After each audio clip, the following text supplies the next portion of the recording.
نحمده ونصلي على رسوله الكريم اما بعد فاعوذ بالله من الشيطان الرجيم بسم الله الرحمن الرحيم رب اشرح لي صدري ويسر لي امري واحلل عقدة من لساني يفقهوا قولي.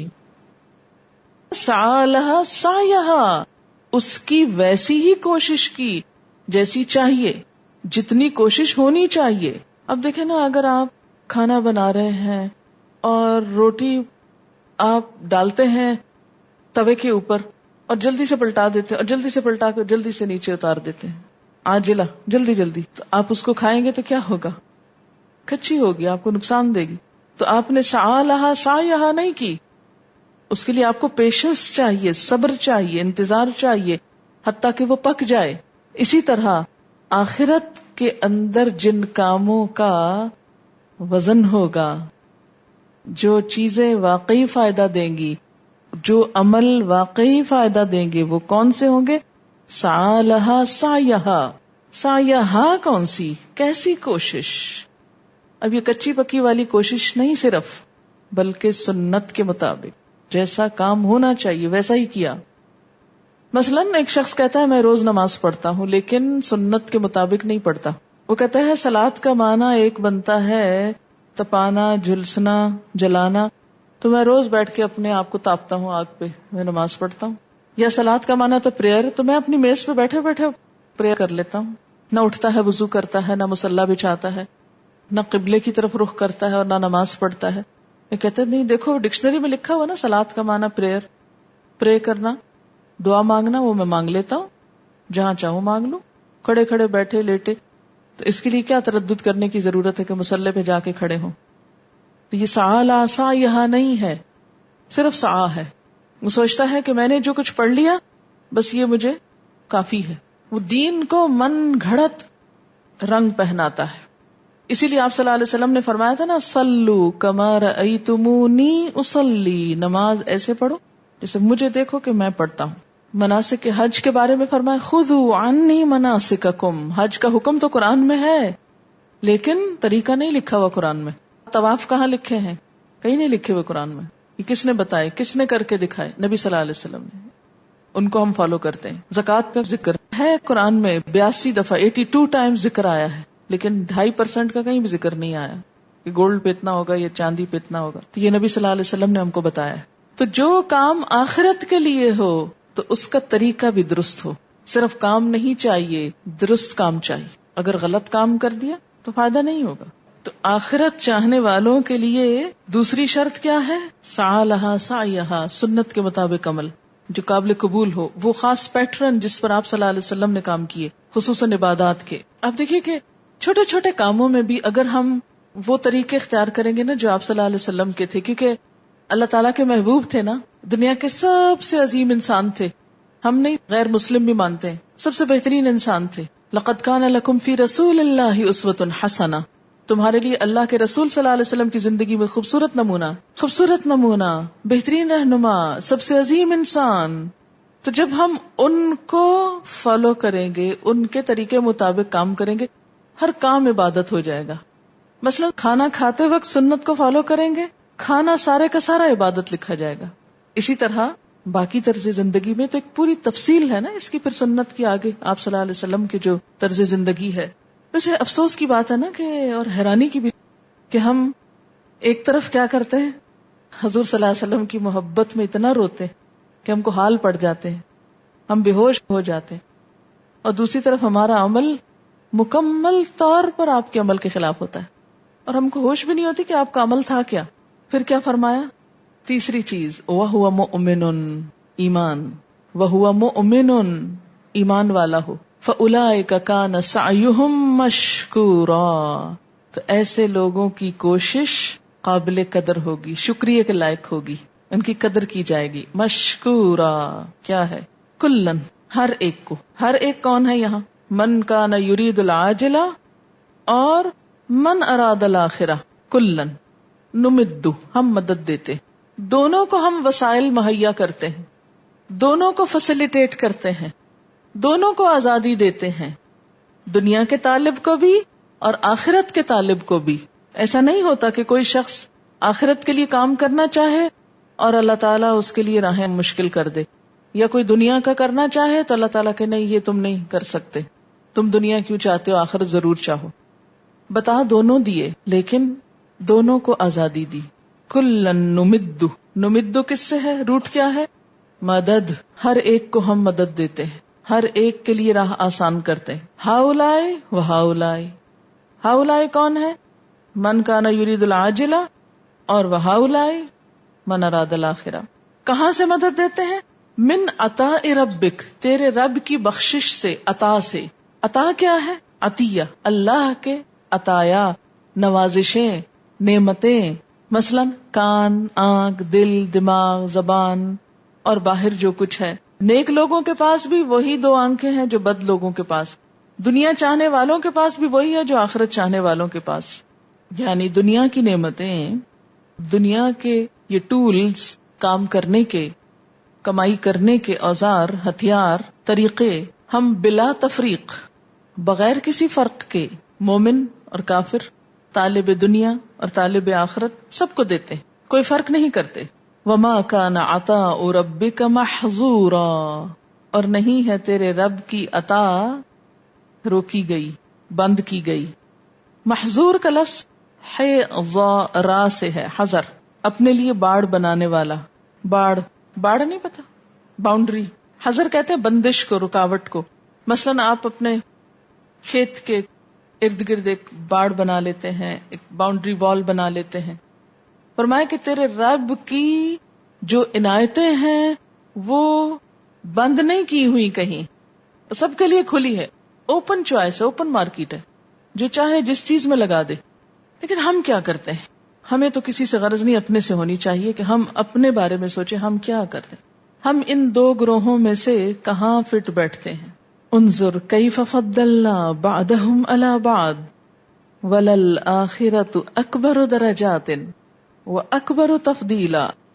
اور البتہ آخرت بہت بڑی ہے درجات کے اعتبار سے، اور بہت بڑی ہے فضیلت کے اعتبار سے. تفضیلا، تفضیل کس کو کہتے ہیں؟ فضل سے دنیا جتنی بھی کسی کو مل جائے، لیکن جس کو آخرت مل گئی اسے ہمیشہ کی خوشیاں مل گئیں. اکبر درجات، اکبر تفضیلا. آپ دیکھیں کہ عاجلہ اور آخرہ چاہنے والوں کی پرسنالٹی میں، طور طریقوں میں بہت فرق ہوتا ہے.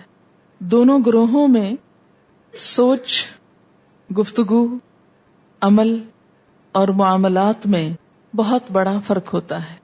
بسا اوقات انسان جلد بازی میں حرام راستہ اختیار کر لیتا ہے، اس حرام سے اپنا کھانا پینا، لباس، مکان، سواریاں، رہن سہن، لائف سٹائل، سٹیٹس بظاہر بہت بلند نظر آتا ہے، سب ٹھاٹ باٹ بہت خوبصورت لگتے ہیں. اور دوسری طرف جو لوگ صداقت، دیانت، امانت کے ساتھ حلال کے ذریعے نعمتوں کو پاتے ہیں، ان کا طرز عمل کچھ اور ہوتا ہے، اور دونوں کا انجام بھی مختلف ہوتا ہے. جو لوگ حرام کے راستوں سے اور جلد بازی سے دنیاوی نعمتیں حاصل کر لیتے ہیں، عموماً خود غرض ہوتے ہیں، وہ صرف اپنا بھلا چاہتے ہیں.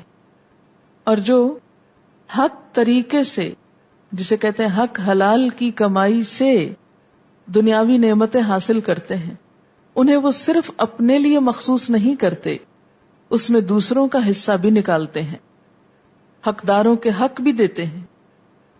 والذین فی اموالہم حق معلوم للسائل والمحروم.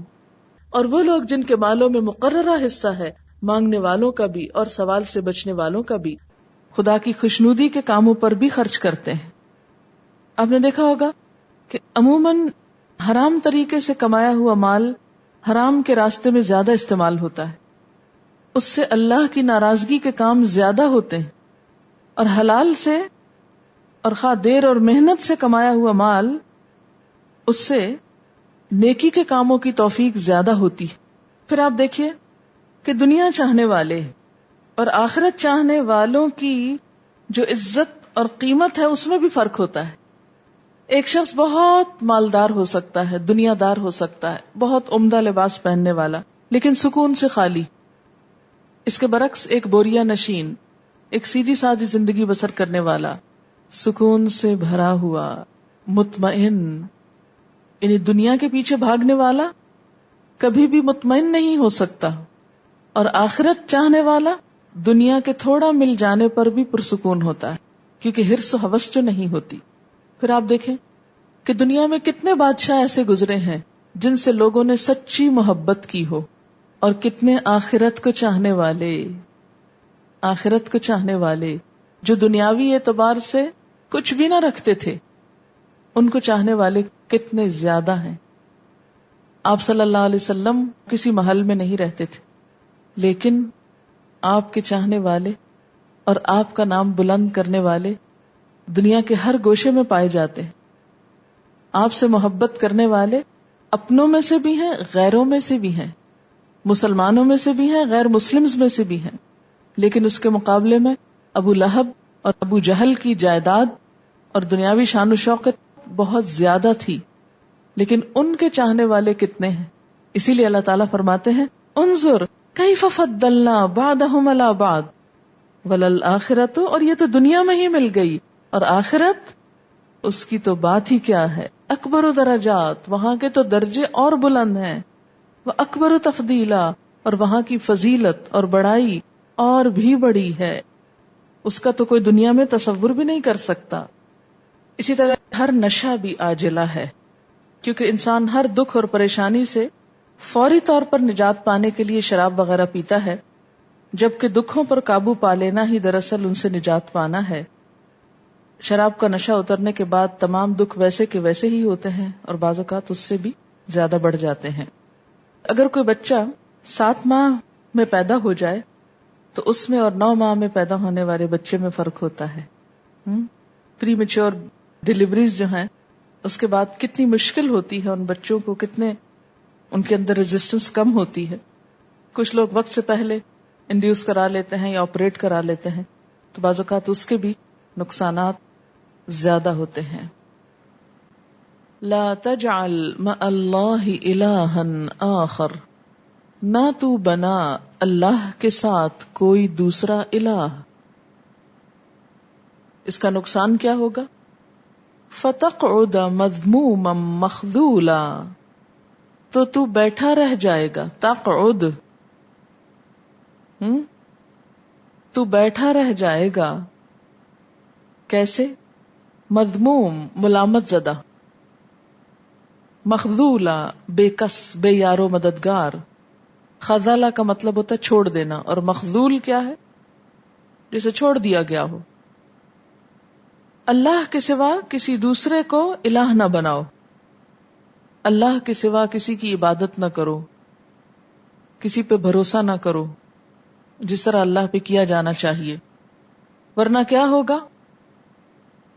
اگر تم نے خدا کے ساتھ شرک کیا، دوسروں کو بھی اسی طاقت کا مالک سمجھا جو اللہ کی ہے، تو کیا نتیجہ نکلے گا؟ فتقعد مذموما، اللہ کے ہاں تمہاری کوئی قیمت اور کوئی قبولیت نہ ہوگی، اور کوئی مدد کو نہ پہنچے گا.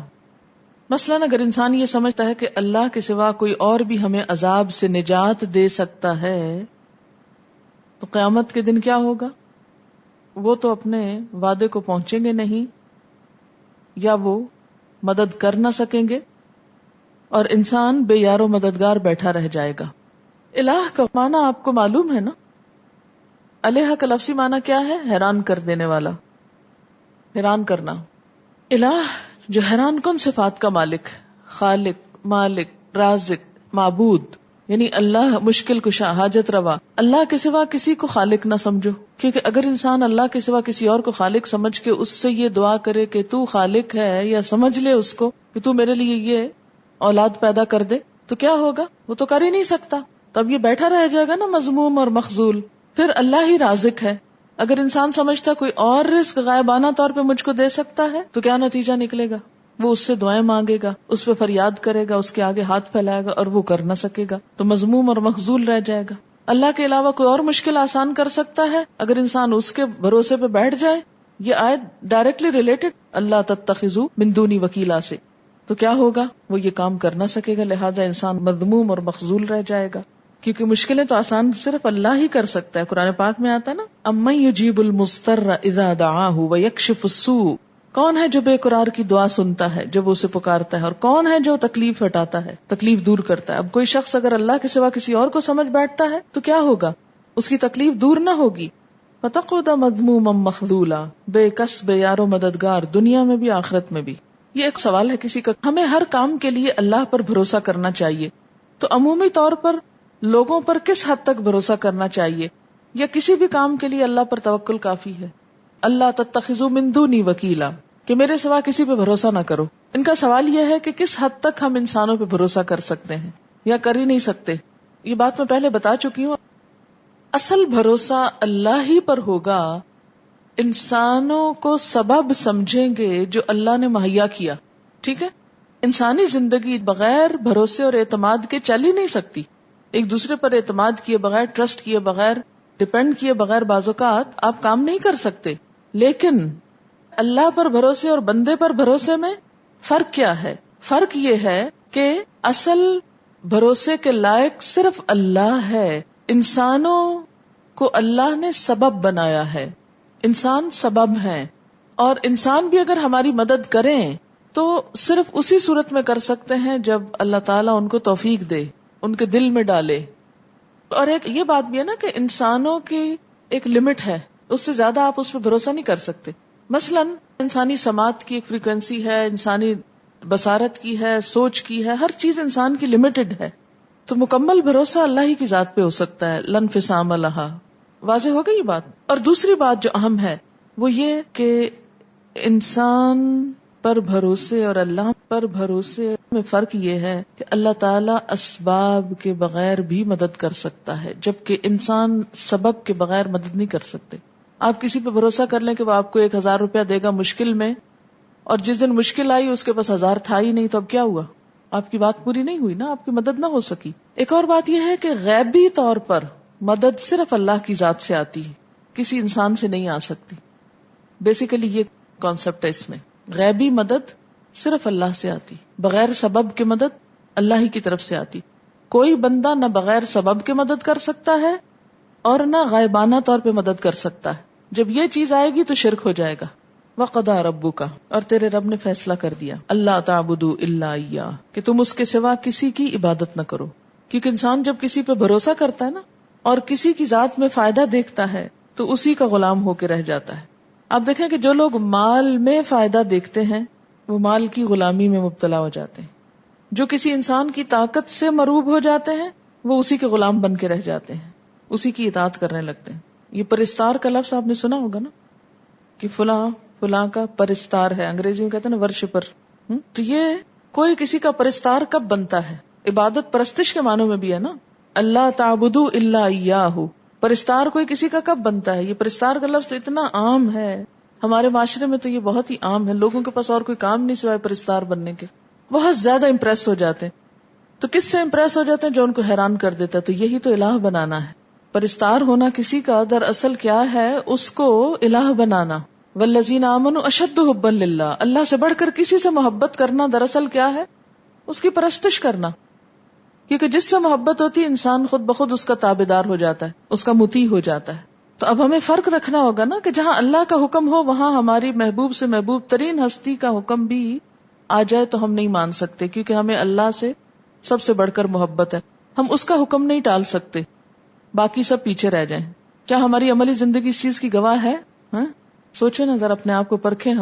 ہم تو کبھی مال کے پرستار ہیں اور کبھی انسانوں کے ہیں، اور انسانوں میں سے بھی خاص طور پر ایسے انسانوں کے جو اپنے ظاہری طور طریقوں سے ہم کو مروب کرتے رہتے ہیں، اپنی اداؤں سے ان پہ ہم مر مٹتے ہیں.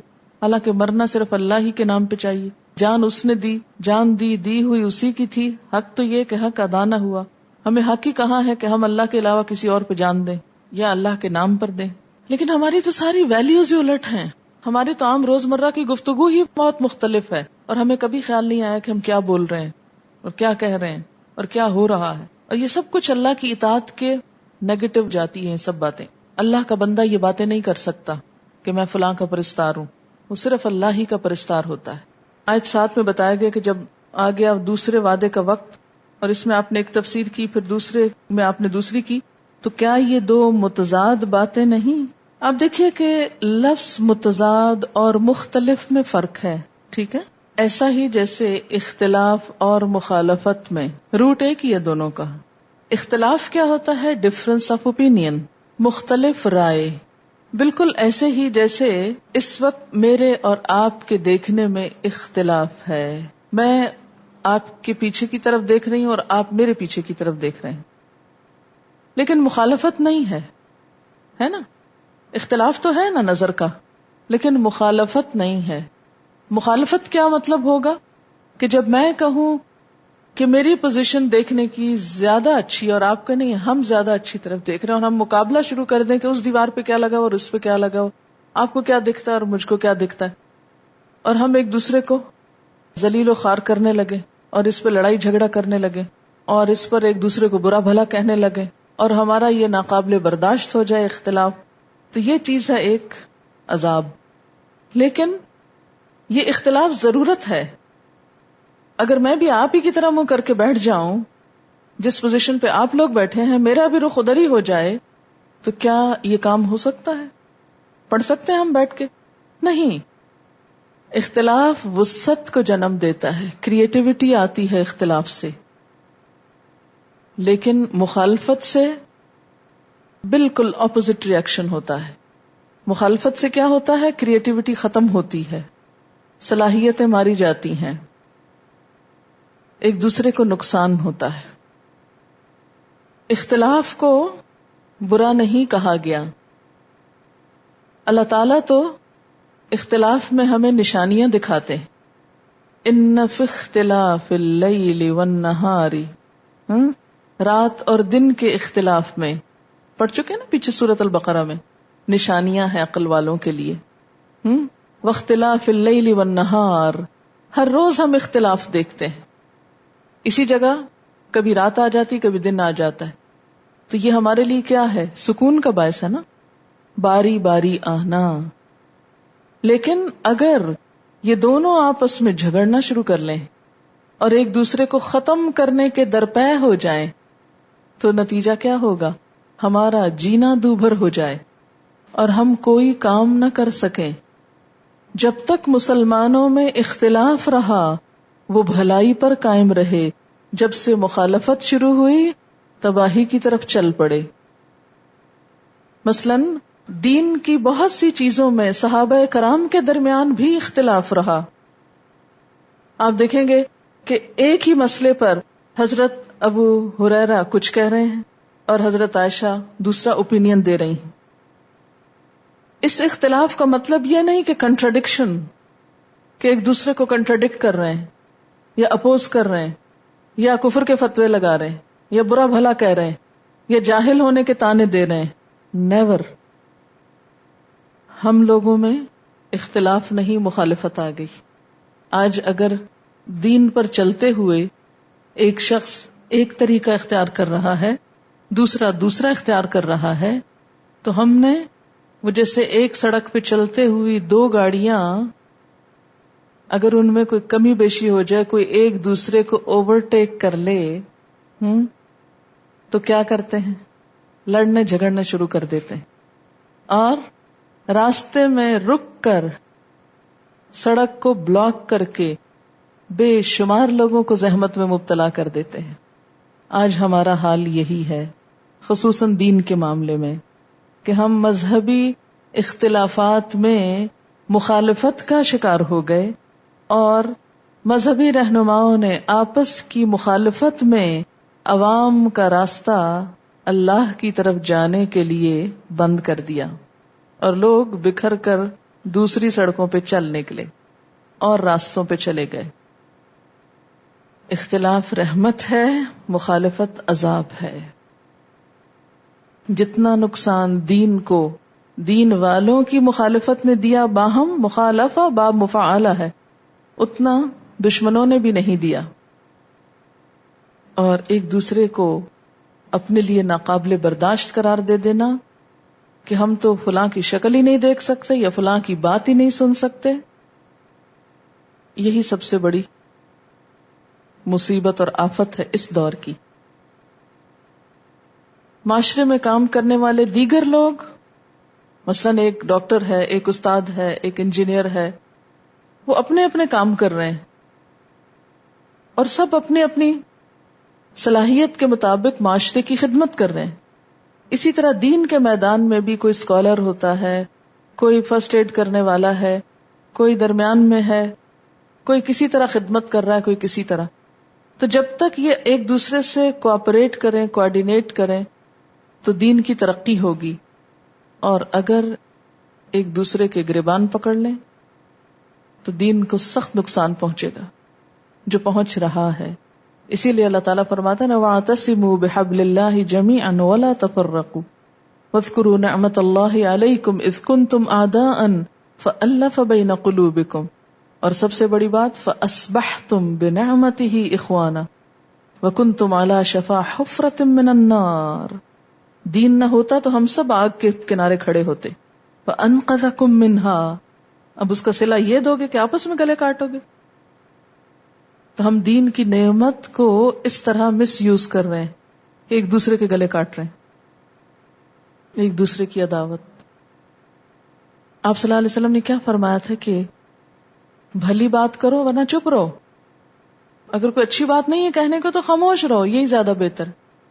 تو جب ہمارے دل میں یا ہماری زبان پر کسی کے لیے کوئی بھلی بات نہیں ہے تو چپ ہی رہیں کم از کم.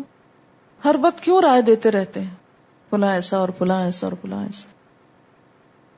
تو اسی طرح تفسیر میں آپ دیکھیں گے کہ بسا اوقات کیا ہوتا ہے، مختلف رائے ہوتی، ایک رائے بہتر ہو سکتی ہے، دوسری کم بہتر ہو سکتی، ایک رائے صحیح ہو سکتی ہے، ایک غلط بھی ہو سکتی.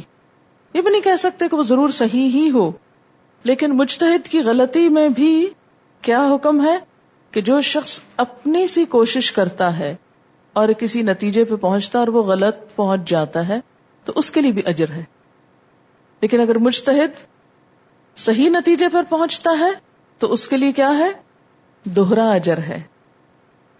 تفسیر ہو یا فقہ کا معاملہ ہو یا حدیث کا ہو، کوئی بھی ہو، بغیر علم کے تو بات نہیں کرنی چاہیے، لیکن کسی عالم کی رائے کا احترام کرنا چاہیے. خواہ آپ اس سے ڈس ایگری کرتے، کوئی حرج نہیں، آپ اس میں سے دوسری رائے سے بھی ڈس ایگری کر سکتے ہیں، کر لیجئے، کوئی نقصان نہیں ہے اس میں.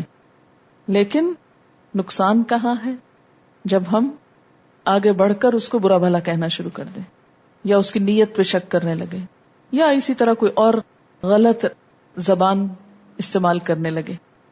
آج ہمارے ہاں جو فقہی اختلافات کی وجہ سے ایک دوسرے کی مخالفت ہے، اس میں بھی تو یہی ہے نا، جو باتیں آپ صلی اللہ علیہ وسلم سے صحیح ٹیکسٹ سے یعنی نص سے ثابت ہیں ان میں تو اختلاف نہیں ہے. اختلاف وہیں پر ہے نا جہاں اجتہاد ہے. تو مجتہد کو جب اللہ غلطی پر بھی اجر دے رہا ہے تو میرے اور آپ کا کیا کام ہے کہ ہم اس کو برا بھلا کہیں یا کسی بھی امام یا کسی بھی عالم کی توہین کریں. اگر یہ اخلاق ہمارے معاشرے میں پیدا ہو جائے، اور میں سمجھتی ہوں کہ اگر ہم صرف اس کام میں کامیاب ہو جائیں کہ لوگوں کے دلوں سے مذہبی نفرتیں آپس کی دور کر دیں، تو میں سمجھتی ہوں یہی نیکی کافی ہو جائے گی ہمارے لیے. حضرت ابراہیم ادھم سے لوگوں نے پوچھا کیا سبب ہے اللہ ہماری دعاؤں کو قبول نہیں کرتا؟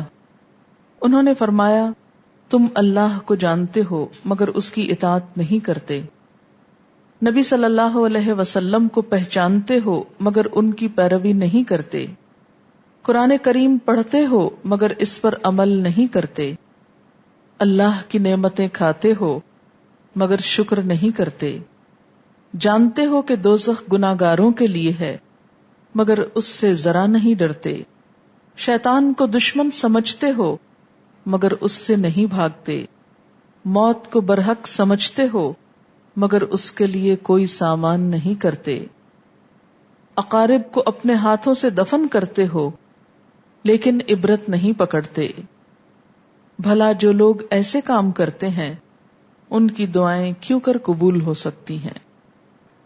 وآخر دعوانا ان الحمد للہ رب العالمین. سبحانک اللہم وبحمدک نشہد ان لا الہ الا انت نستغفرک ونتوب الیک. السلام علیکم ورحمۃ اللہ وبرکاتہ.